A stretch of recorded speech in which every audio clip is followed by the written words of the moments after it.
진퇴양난이라는 말이 있습니다. 앞으로 갈 수도 없고 뒤로 갈 수도 없는 곤란한 상황을 의미하는 말인데, 오늘 하나님께서 우리에게 주신 본문 말씀의 상황이 그렇습니다. 오늘 본문 말씀의 상황은 교우 여러분들이 잘 아시는 내용입니다. 하나님께서 애굽에 10가지 재앙을 내리실 때 애굽 왕 바로가 더 이상 견디지 못하고 항복했습니다. 그래서 그동안 종으로 부르던 이스라엘 백성들을 놓아주게 되었는데, 출애굽한 이스라엘 백성들 남자 어른들만의 숫자가 60만 명이나 되었습니다. 그 많은 노예로 부리던 사람들이 나라에서 이탈했다, 빠져나갔다는 것은 국가적으로 큰 손실이었음이 분명합니다. 그래서 애굽 왕 바로는 마음을 바꾸어서 이스라엘 백성들을 다시 붙잡아 오라고 군사들을 보냈습니다. 이스라엘 백성들 뒤로 군사들이 쫓아오고 있습니다. 앞으로 빨리 도망가야 되는데 그 앞에는 건널 수 없는 홍해가 있었습니다. 애굽의 군사들이 점점 거리를 좁히면서 쫓아오고 있었습니다. 이스라엘 백성들은 앞으로도 갈 수 없고 뒤로도 갈 수 없는 상황이었습니다. 문제는 발생했는데 해결할 방법이 없는 상황이었습니다. 그런데 오늘 본문 말씀과 같은 상황은 우리가 인생을 살아가는 과정 중에 우리에게도 누구에게나 일어날 수 있는 상황입니다. 문제는 발생했는데 해결할 방법도 능력도 없어서 속수무책인 상황, 그런 상황이 오늘 본문 말씀입니다. 그런데 다행스럽게도 문제가 해결됐습니다. 어떻게 문제가 해결되었는지 그 과정과 내용을 잘 보시기 바랍니다. 먼저 오늘 본문 말씀 상황 속에서 이스라엘 백성들의 태도를 살펴보면, 이스라엘 백성들의 태도는 모세를 향한 원망이었습니다. 물론 하나님께 도와달라고 그렇게 구하는 사람도 있었지만 대부분은 모세를 향하여 원망했습니다. 오늘 말씀 10절부터 12절까지 그 내용이 기록되어 있는데, 모세를 향하여서 애굽에 매장지가 없어서 우리를 이곳으로 끌고 와서 죽게 했냐고 그렇게 원망했습니다. 이럴 줄 알았다고, 그래서 움직이지 않으려고 그랬는데 이럴 줄 알았다고 그러면서 원망하기도 했습니다. 여기에서 죽는 것보다 애굽에서 노예 생활하는 것이 훨씬 나을 뻔했다고 그렇게 모세를 원망했습니다. 이렇게 문제가 발생할 때 모세를 향하여 원망하는 모습, 일반적인 모습입니다. 지금도 마찬가지입니다. 지금도 문제가 발생한 상황 가운데 사람들은 이게 누구 책임이냐고 그러면서 서로 책임 추궁을 하고 내 책임은 아니라고 변명하고 서로에 대하여 비난하고 원망하는 모습을 보여주고 있습니다. 오늘 본문 말씀에 이스라엘 백성들의 태도가 이해가 되는 측면도 있습니다. 왜냐하면 지금 당장 죽을 위기 상황입니다. 죽을 수 있습니다. 죽음 앞에 얼마나 두렵겠습니까? 그리고 출애굽한 과정을 생각해 보면 이스라엘 백성들이 스스로 의논해서 우리가 애굽을 떠나자 그렇게 해서 움직인 것이 아니고 하나님께서 불쌍히 여기셔서 모세를 부르시고 보내셔서 하나님께서 이끄신 겁니다. 그리고 지금 홍해 앞에 온 것도 이스라엘 백성들이 지도를 펴놓고 이리로 가자 그래서 홍해 앞으로 온 것이 아니고 하나님께서 구름 기둥 불 기둥으로 인도하여 주셔서 그래서 홍해 앞에 왔는데, 와보니까 앞으로도 갈 수 없고 뒤로도 갈 수 없고 죽을 것만 같은 상황이더라는 겁니다. 그래서 모세를 향하여 하나님을 향하여 원망하는 모습이 이해가 되기도 합니다. 그러면 여러분, 하나님께서 모르셨겠습니까? 하나님께서 인도하신 것인데, 하나님께서 홍해 앞으로 인도하신 것인데, 하나님께서 앞으로도 갈 수 없고 뒤로도 갈 수 없는 죽을 것 같은 이런 상황이 발생하게 되는 것을 모르시고 인도한 것이겠습니까? 이스라엘 백성들이 당황하고 놀라고 우리 죽었구나 이렇게 통곡할 때 하나님도 내가 이럴 줄 몰랐다고 당황하셨겠습니까? 그렇지 않습니다. 하나님은 다 아셨습니다. 하나님은 다 아시면서도 진퇴양난의 자리로 이스라엘 백성들을 이끄신 것인데, 여기에는 하나님께서 말씀하시려고 하는 말씀이 있었기 때문입니다. 그러니까 앞으로도 갈 수 없고 뒤로도 갈 수 없는 진퇴양난의 이 상황은 하나님께서 이스라엘 백성들에게 말씀하시려고 하는 교육의 도구였던 겁니다.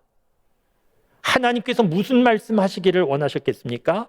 오늘 본문 말씀에 보면 하나님께서 당황하고 놀라고 원망하고 있는 이스라엘 백성들에게 두 가지 말씀을 하셨습니다. 먼저는 두려워하지 말아라 이렇게 말씀하셨습니다. 두려워하지 말라고 말씀하신 것은 이스라엘 백성들이 지금 두려워하고 있기 때문이고, 두려워하기 때문에 놓치고 있는 것이 있기 때문입니다. 일반적으로 생각해 보시면 사람이 두려움을 느끼게 되면 판단력에 문제가 생깁니다.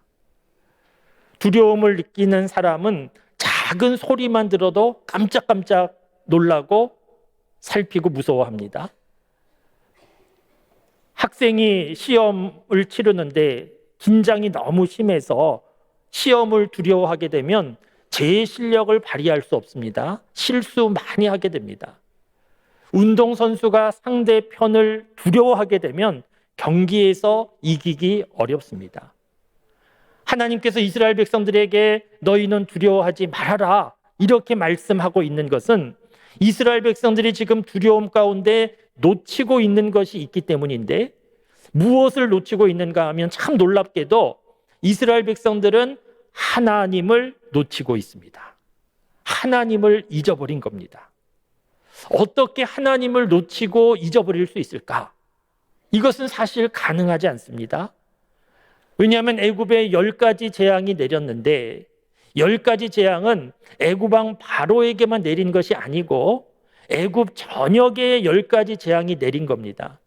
그러니까 애굽에 살던 모든 사람들은 하나님이 애굽에 내리신 10가지 재앙을 다 목격하고 경험한 겁니다. 놀라운 하나님의 역사를 목격하고 경험한 겁니다. 그리고 출애굽 이후에 홍해까지 오는 길도 하나님께서 구름 기둥, 불 기둥을 보여주셔서 그것 보면서 움직여 온 겁니다. 요즘 우리처럼 하나님 보이지 않고 그래서 하나님 계시나 계시지 않나 의심하게 되는 이런 상황이 아니고, 이스라엘 백성들은 하나님 정말 계시는구나, 그리고 하나님의 능력을 철저하게 보고 경험한 겁니다. 그런데 하나님을 잊어버렸습니다. 왜 잊어버린 겁니까? 그들 가운데 두려움이 있었기 때문입니다. 두려움이 그들의 눈을 가려버렸기 때문에 하나님을 경험했음에도 불구하고 하나님을 잊어버린 겁니다. 만일 이스라엘 백성들이 하나님을 잊어버리지 않았다고 하면, 하나님께서 애굽에 10가지 재앙을 내리신 것 기억하고 구름 기둥, 불 기둥으로 인도하신 것 기억했다고 하면, 비록 앞으로 갈 수 없고 뒤로도 갈 수 없는 진퇴양난의 상황이라 할지라도 하나님께서 우리 도와주실 것이다, 하나님께서 우리 인도해 주실 것이다, 그런 믿음으로 이겨낼 수 있었을 것인데, 이스라엘 백성들이 이토록 두려워하고 원망하고 있는 것은 하나님을 잊어버린 겁니다. 두려움 때문에. 그래서 하나님께서 먼저 주신 말씀이 너희는 두려워하지 말라 하는 말씀이었습니다. 사랑하는 성도 여러분, 우리도 믿음을 가지고 살지만 삶을 살아가는 인생 가운데 생각하지도 못한 문제 경험하게 됩니다. 문제는 발생했는데 해결할 방법도 능력도 없는 오늘 이스라엘 백성들 속수무책 진퇴양난과 같은 상황이 우리에게도 있을 수 있습니다. 그러면 믿음을 가지고 살아도 당황하게 되고 놀랍게 되고 두려워하게 되고, 그러다 하나님도 보이지 않고 하나님도 잊어버리게 되는 일들이 많이 있는데, 오늘 하나님께서 이스라엘 백성들에게 주시는 말씀, 나에게 주시는 말씀으로 들으실 수 있기를 바랍니다. 두려워하지 말아라. 두려워하지 말아라. 이 말씀을 나에게 주시는 하나님의 말씀으로 받고 믿으실 수 있기를 바랍니다. 그런데 여러분, 하나님께서 두려워하지 말라 이런 말씀을 하셨는데, 이 말씀을 듣고 이스라엘 백성들의 두려움이 사라졌겠습니까?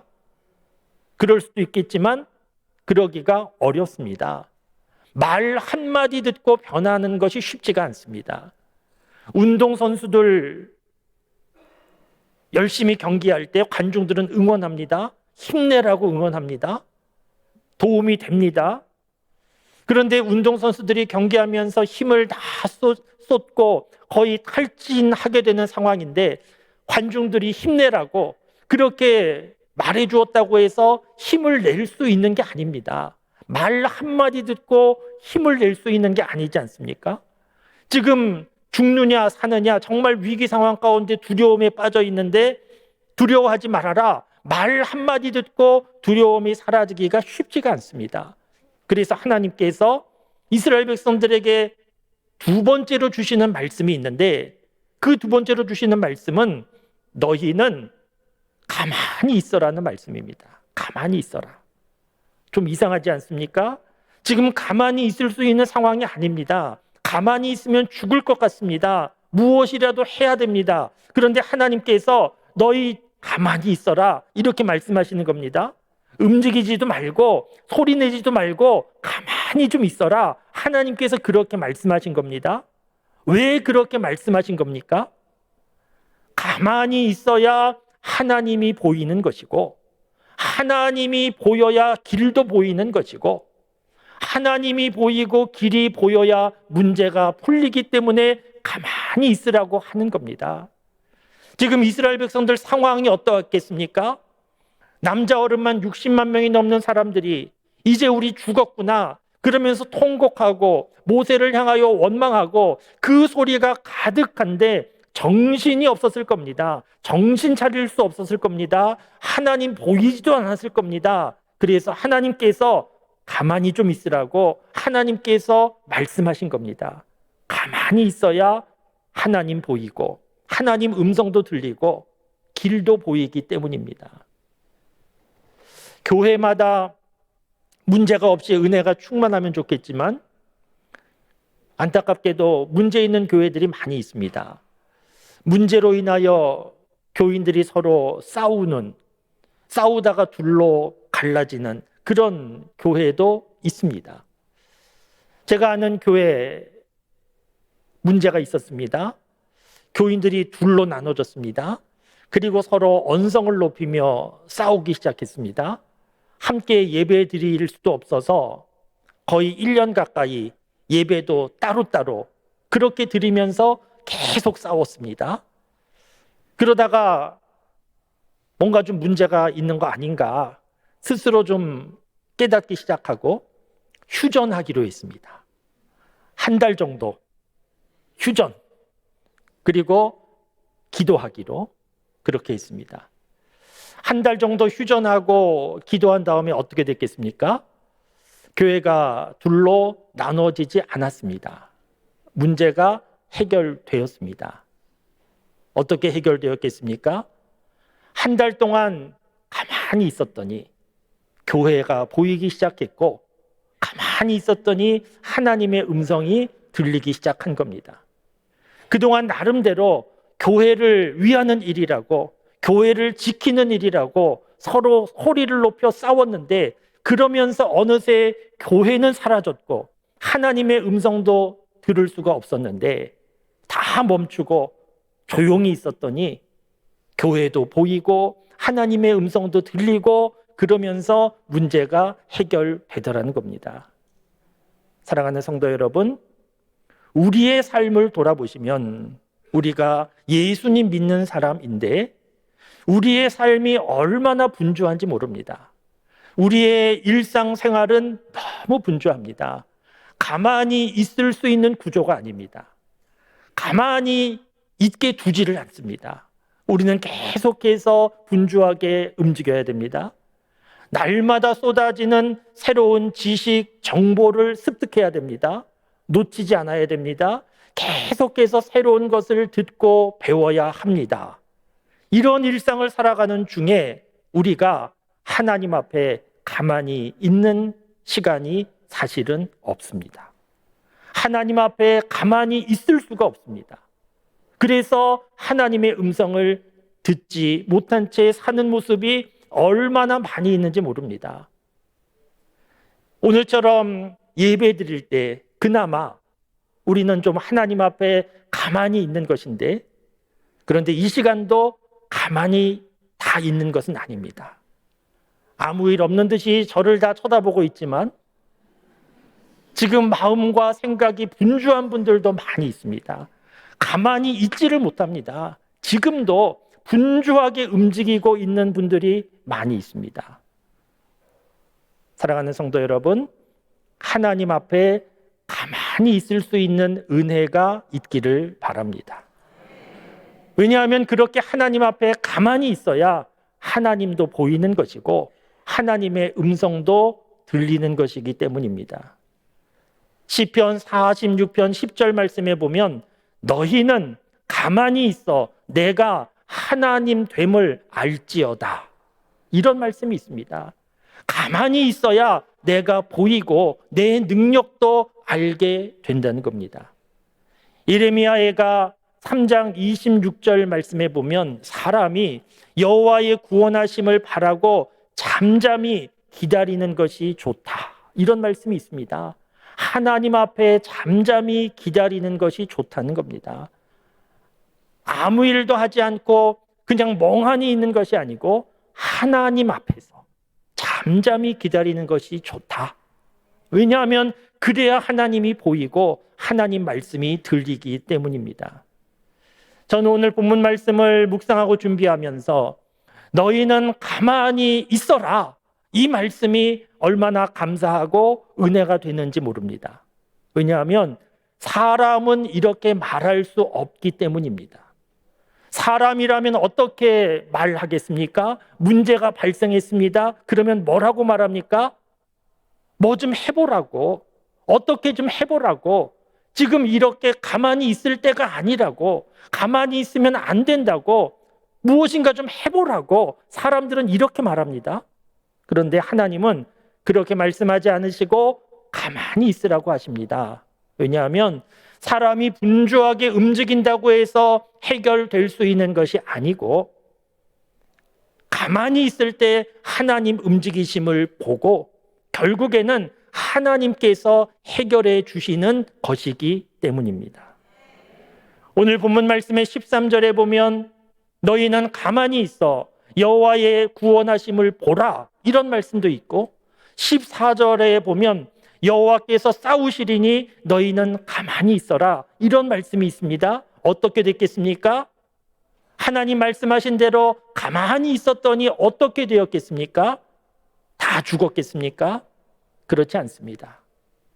하나님께서 놀랍게도 홍해의 물을 갈라주시고 홍해의 물을 갈라주시고 마른 땅처럼 건너게 해주셨습니다.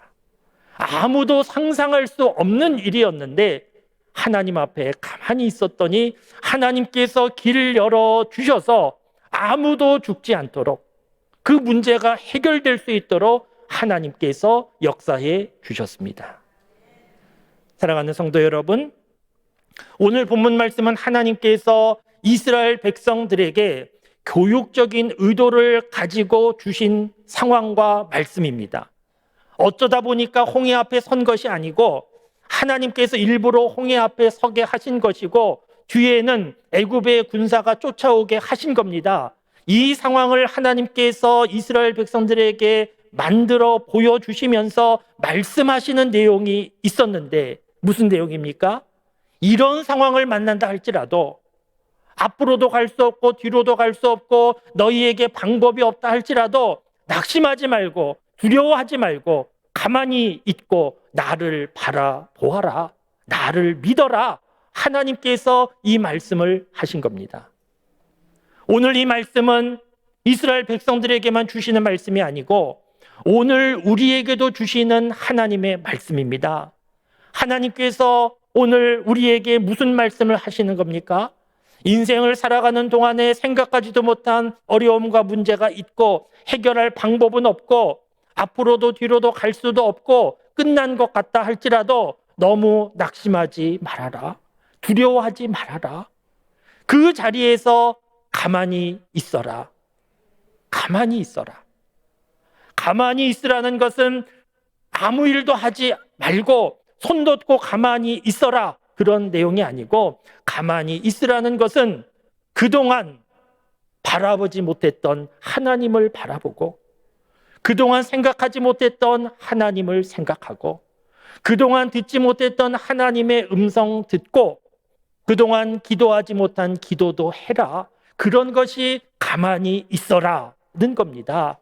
이렇게 가만히 있게 될 때 홍해가 열려진 것처럼 생각하지도 못한 하나님의 은혜와 역사가 나타나서 길이 열려질 것이고 가만히 있는 그 자리에서 하나님의 역사하심을 경험하게 될 겁니다. 오늘도 예배드리는 우리 교우 가운데 진퇴양난과 같은 상황에 있는 교우들이 있을 수 있습니다. 우리가 살고 있는 세상에 이런 일이 많기 때문에 우리 교우들 가운데 그런 상황 가운데 있는 교우들도 계실 것인데 너무 두려워하지 말고 낙심하지 말고 하나님 말씀하신 대로 두려워하지 말고 가만히 있어라. 하나님을 바라보며 하나님 앞에서 가만히 있고 하나님을 기대하실 수 있기를 바랍니다. 그래서 하나님께서 홍해를 열어주시는 것과 같은 은혜를 경험하고 진퇴양난과 같은 그 자리가 하나님을 더 깊이 만나는 자리, 하나님의 은혜를 경험하는 자리, 신앙의 간증이 되는 자리가 될 수 있기를 주님의 이름으로 축원합니다.